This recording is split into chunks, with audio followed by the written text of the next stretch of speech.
नमस्कार, मैं मनजीत सिंह अपने नए टॉपिक के साथ। आज वाला टॉपिक है मनी एंड क्रेडिट, मुद्रा एवं साख।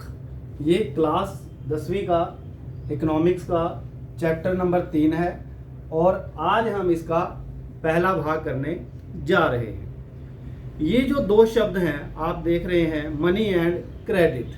पहले तो इनका अर्थ समझ लें। मनी का मतलब होता है पैसा, आप जानते ही हैं। अब ये जो दूसरा शब्द है क्रेडिट, उसको देख करके आप थोड़ा असमंजस में होंगे कि ये क्या मतलब है इसका। क्रेडिट बैंक में जब हम करते हैं जमा होता है, लेकिन यहाँ पर जो क्रेडिट का अर्थ है वो है लोन से संबंधित। कि बैंक जब लोन देता है या किसी अन्य संस्था से या किसी और व्यक्ति से हम पैसा उधार लेते हैं तो उसको हम क्रेडिट या लोन कहते हैं। तो ये मनी एंड क्रेडिट आपको समझ आ गया।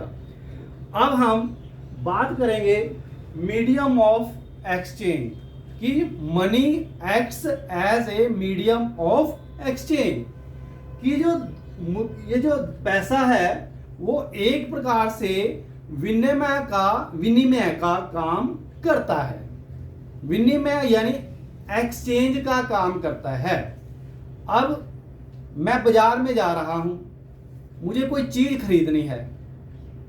अब मैं दुकान पे पहुंचा, मैंने कहा कि मेरे को फलां चीज दे दीजिए।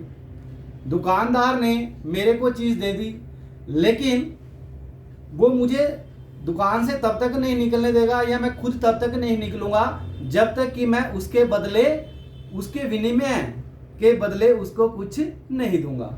तो यहां पर मैं क्या करूंगा, या तो मैं अपने पर्स में से पैसे निकाल करके उसको दूंगा, या आजकल जो मॉडर्न चीजें आ गई हैं, डिजिटल सिस्टम आ गया है, उसके जरिए मैं उसकी पेमेंट करूंगा।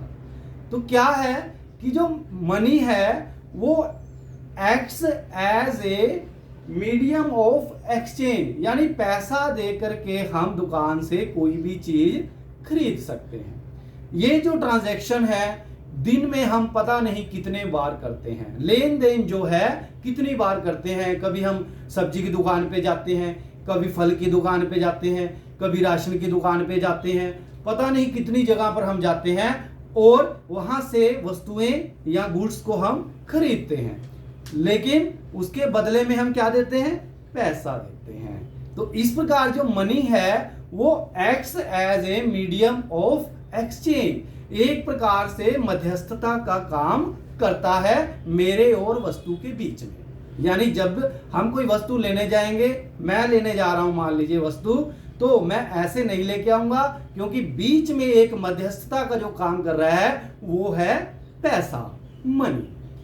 अब आजकल तो बड़ा आसान है कि आपको कोई भी चीज खरीदनी है, आप मार्केट में जाइए, पैसे दीजिए और वस्तु अपने घर ले आइए। लेकिन आज से कई साल पहले ऐसा नहीं होता था। अभी जो सिस्टम है उसको हम कहते हैं मौद्रिक विनिमय, मोनेटरी सिस्टम है, कि पैसा देकर के आप वस्तुओं को खरीद सकते हैं। लेकिन पहले क्या होता था, जब पैसा नहीं होता था, सोचिए, कल्पना कीजिए कि पैसा ही नहीं होता था, तब हम क्या करते थे। जो लेन देन था तब भी होता था, विनिमय जो होता था तब भी होता था, एक्सचेंज तब भी होता था, लेकिन पैसा ना होने के बावजूद भी होता था। लेकिन वो किस चीज में होता था, वो वस्तु का वस्तु में ही लेन देन होता था। यस, जिसको हम बार्टर सिस्टम के नाम से या वस्तु विनिमय के नाम से जानते हैं। कि बार्टर, ये देख रहे हैं BARTER, ये जो बार्टर सिस्टम था इसको हम वस्तु विनिमय व्यवस्था के नाम से जानते हैं। कि आप पैसे की जगह एक वस्तु दीजिए और बदले में दूसरी वस्तु खरीद लीजिए। क्यों होता था, क्योंकि उस समय पैसे नाम की कोई चीज नहीं होती थी। आजकल हम कितने क्वाइंस देखते हैं, करेंसी देखते हैं या नोट देखते हैं, ये उस समय नहीं होते थे। तो उस समय क्या होता था कि जब वस्तु किसी को चाहिए होती थी तो वो बदले में अपनी वस्तु दे दिया करता था। मान लीजिए ये कोई दो, हमने बात कर रहे हैं, दो बंदे हैं। ए बंदा जो है वो जूते बेचता है और जो बी है वो गेहूं बेचता है।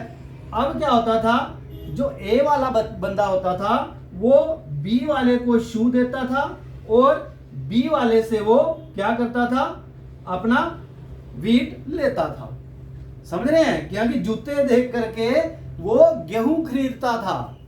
लेकिन यहां पर बड़ी समस्या आ जाती थी। अब क्या होता था, ये तो बात होगी कि मान लीजिए ऐसा ही हो रहा है कि ए ने जूते बेचे और बी ने गेहूं दे करके जूते खरीद लिए और ए के पास गेहूं आ गई। लेकिन मान लीजिए ये जो बंदा है, बी कहता है कि मेरे को जूते नहीं चाहिए। ठीक है, अगर तेरे को गेहूं चाहिए वो बात अलग है, लेकिन मेरे को तो जूते नहीं चाहिए। तो ऐसी स्थिति में तो बड़ा मुश्किल था, क्योंकि उसके पास तो जब जूते नहीं आएंगे तो गेहूं कैसे देगा। तो इस प्रकार वस्तु बेचने के लिए कई बार क्या होता था कि डबल कोइंसिडेंस ऑफ वांट्स होना बहुत जरूरी था। जो आवश्यकताएं थी उनका दोहरा संयोग होना बहुत जरूरी था। Double incidence of coincidence of wants, यानी जितनी हमारी आवश्यकताएं हैं, जब तक उसका डबल संयोग नहीं होगा तब तक वो वस्तु जो विनिमय है नहीं हो पाएगा। अब आप सोच रहे होंगे कि ये वस्तु ये डबल कोइंसिडेंस का मतलब क्या हुआ।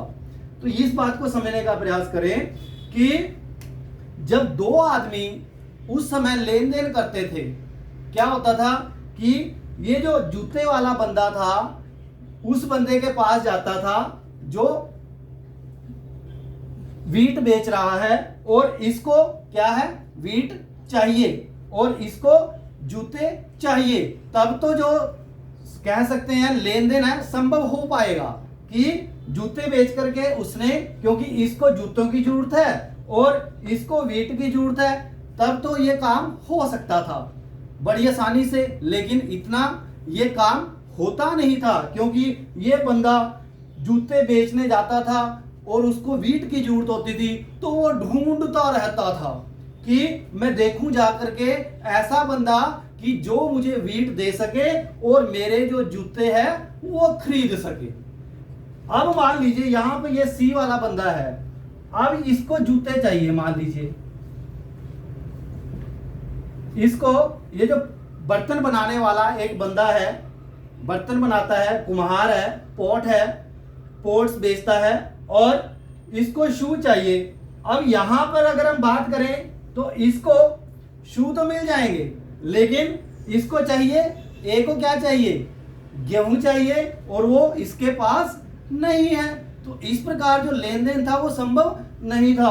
तो इस प्रकार ये बंदा तब तक जूते बेचने के फिराक में रहता था कि जब तक वो बंदा उसको ना मिल जाए जो इसको गेहूं दे सके और बदले में उसके जूते ले सके। तो ये जो प्रक्रिया थी बार्टर सिस्टम, वास्तव में ही इसकी कई प्रॉब्लम्स थी। अगर हम पहली प्रॉब्लम की बात करें कि क्या था, lack of measure of value. अब समझ नहीं आता था। आजकल तो हमें पता है कि मार्केट में जाते हैं, चीनी लेने जाते हैं, पता है हमें कितने रुपए किलो है, 40 रुपए किलो है। इस प्रकार आटा अगर हम लेने जाते हैं, पता है हमें 30 रुपए किलो है, गेहूं के आटे की हम बात करें अगर।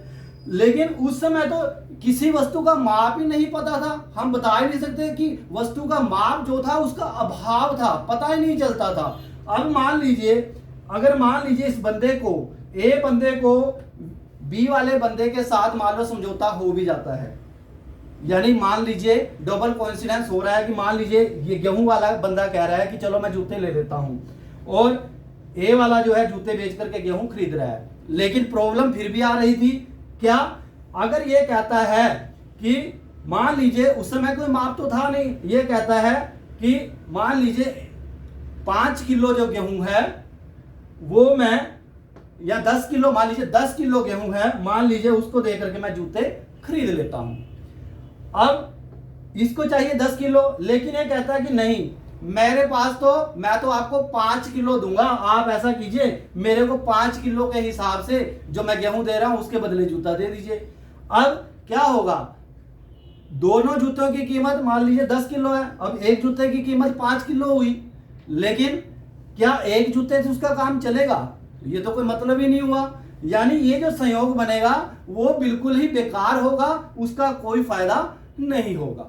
तो ये बात हो जाती है कि lack of measure of value होने की वजह से क्या हुआ कि ये जो विनिमय होता था बड़ा ही उसमें टाइम लगता था, टाइम कंज्यूमिंग होता था। टाइम कंज्यूमिंग के साथ जैसे हमने कहा कि बंदा घूमेगा, देखेगा कि मेरे जूते कौन लेगा जिससे मैं गेहूं ले सकूं और बदले में वो मेरे जूते लेकर के मुझे गेहूं दे सकेगा। तो ये टाइम कंज्यूमिंग था। और सबसे बड़ी बात क्या थी, एक प्रॉब्लम और आती थी, वो थी प्रॉब्लम ऑफ स्टोरेज। आजकल क्या होता है, हम पैसा बैंक में रखते हैं या घर में रखते हैं और जब भी हमें जरूरत पड़ती है कोई चीज हम ले आते हैं। अब ये बंदा कितने समय तक जूते रखेगा और ये बंदा वीट कितनी देर रखेगा अपने पास, क्योंकि बीच बीच में जरूरत पड़ती रहेगी। साल के हर महीने में उसको जरूरत पड़ेगी, हर दिन जरूरत पड़ेगी। तो ये चीज तो पैरिश हो जाती है, बेकार हो जाती है, खत्म हो जाती है, नष्ट हो जाती है। तो ऐसी स्थिति में ये स्टोरेज की प्रॉब्लम भी आती थी। अब इन सब चीजों से बचने के लिए क्या है कि धीरे धीरे जो पैसे की बात आई, मनी की बात आई, वो धीरे धीरे डेवलप हुई। और उसके बदले क्या हुआ कि जब ये मनी कह सकते हैं इकोनॉमी में आया तो इकोनॉमी ने एकदम रफ्तार पकड़ ली, अर्थव्यवस्था एकदम तेज हो गई। क्योंकि अगर ये बंदे ने जूते बेच करके उसको पैसे मिले और उस पैसे से वो जितनी चीज जिसको चाहिए और कौन सी चीज चाहिए वो उसको मिल जाएगी। और इस प्रकार जब अर्थव्यवस्था जो है अपनी एक गति पकड़ लेती है। तो अभी हमने बात की थी कि मनी क्या है और पुराने समय में मनी जो बार्टर सिस्टम था उसकी बात। अगले वीडियो में हम बात करेंगे कि जो मनी के टाइप्स हैं मॉडर्न समय में, उसकी हम बात करेंगे अगले वीडियो में। इसी के साथ धन्यवाद।